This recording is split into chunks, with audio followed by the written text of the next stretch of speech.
Sahabat semua, mohon maaf kalau beberapa video dan tulisan ke depan agak kembali ke 50 video awal cara cerdas bernegara sekitar 1,5 tahun yang lalu. Karena saya yakin sahabat tidak sempat mengikutinya karena kita baru kenalan atau Anda baru bergabung sebagai teman sosial medianya dengan si Bosman. Bagi yang menonton beberapa video terakhir misalnya, yang nggak paham belas apa dan siapa isi serial cara cerdas bernegara ini. Lalu seperti kebiasaan orang yang tidak suka baca, langsung ambil kesimpulan. Bosman anti pemerintah, anti Tiongkok, anti kebijakan bernegara saat ini. Bosman kerjanya ancu-ancuin pejabat dan misu-misu. Jawa Timurannya nggak sopan. Oh iya, maaf banget. Ya aslinya Bosman itu mengatakan ancu-ancu itu memang gitu kalau Anda paham budaya Jawa Timuran. Hal seperti ini bahasa biasa sebenarnya. Tapi kalau Anda dari Jawa Tengah aja atau seperti pejabat sekarang yang santun, Jawa Timuran itu kesannya kurang ajar. Kembali ke pertanyaan anti pejabat. Jawabannya apa? Iya, saya anti komunis Tiongkok, anti BUMN Tiongkok, namun tidak anti dengan swasta Tiongkok dan tidak anti dagang bebas atau fair trade dengan negara manapun,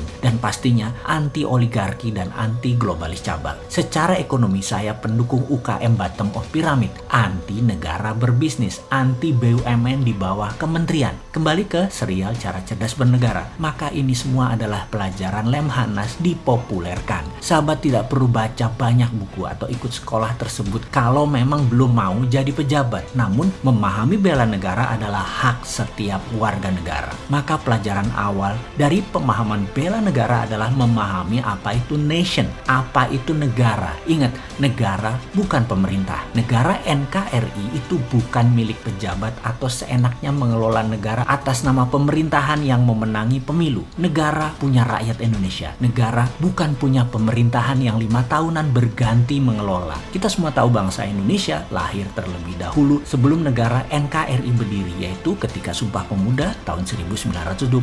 Barulah negara NKRI berdiri di tahun 1945. Dan pemerintahan, ya periode sekarang periode Pak Jokowi, itulah pemerintah. Karena itu segala hal mengenai kebijakan kalau merugikan atau ada kecenderungan merugikan negara, kita ingatkan, dan itu adalah hak setiap warga negara. Caranya ada dengan demo teriak-teriak, ada lewat udara ala Bosman. Kalau warga negara punya hak, maka nation, negara juga punya hak-hak tersebut disebut namanya nation right. Nation right lebih tinggi dari human right. Hal ini sering disalahartikan dan bisa disalahgunakan oleh pemerintahan yang otoritarian atau cenderung menggunakan kekuatan hukum untuk menghukum hal yang tidak sesuai dengan maunya kebijakan pemerintah. Tipis memang kekuatan demokrasi terpimpin Pancasila dengan demokrasi ala barat dengan bernegara otoritarian yang kebanyakan adalah komunis, atau demokrasi yang dipelintir ala negara masing-masing. Singapura gitu-gitu bukan negara demokrasi 100% ala barat. Singapura punya gaya pemerintahan sendiri, gak boleh beda dengan pejabat atau penguasanya rakyatnya. Mana ada sih yang berani teriak berbeda di Singapura? Malaysia sama juga, tipis-tipis dengan Singapura.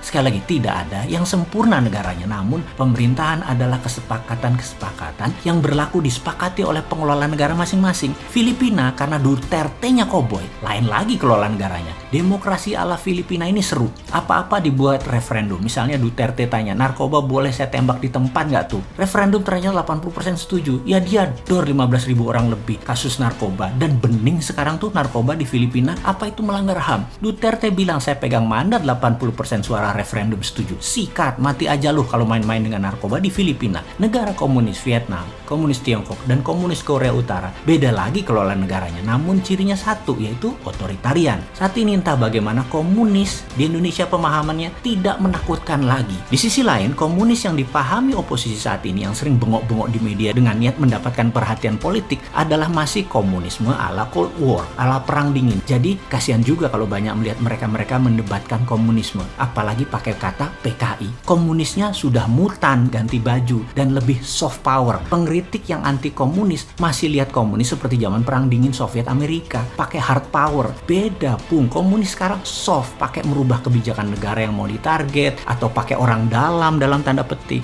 Perangnya beda, mainnya lebih cantik mereka sekarang. Jangan teriak model tahun 60-70-an zaman James Bond, zaman Cold War. Beda sekarang komunisnya. Yang menjabat sekarang Podo nggak pahame, karena itu kena jebakan dimainkan soft power. Lucu ya, yang mengkritik salah ilmu ketinggalan zaman, yang dikritik sama sekali nggak paham karena kesumpel cuan. Karena itu terlihat nggak nyambung kalau ngomong di media massa mainstream yang memang bukan solusi, tapi yang memang cari sensasi. Satu teriak PKI, yang satu kerjasama dengan negara komunis sebagai business as usual. Ini semua tidak akan terjadi kalau paham apa itu nation threat. Jadi apa itu ancaman bernegara? Kita tanya pejabat sekarang yuk. Ini perusahaan asing BUMN Tiongkok mengeduk tambang sumber daya alam di Sulawesi masuk ancaman nasional apa tidak? Hutang negara setiap tahun naik itu nation threat apa bukan? Impor yang tidak bisa terselesaikan selama 7 tahun menjabat ini yang naik terus kebutuhannya itu nation threat bukan? Kalau bukan ya lanjutkan. Kalau ancaman mana solusinya? Ngomong-ngomong, adakah lembaga di negara ini yang menentukan ancaman saat ini ya di Indonesia? Kok nggak ada suaranya? Apa memang nggak ada atau tidak punya kemampuan bernegara?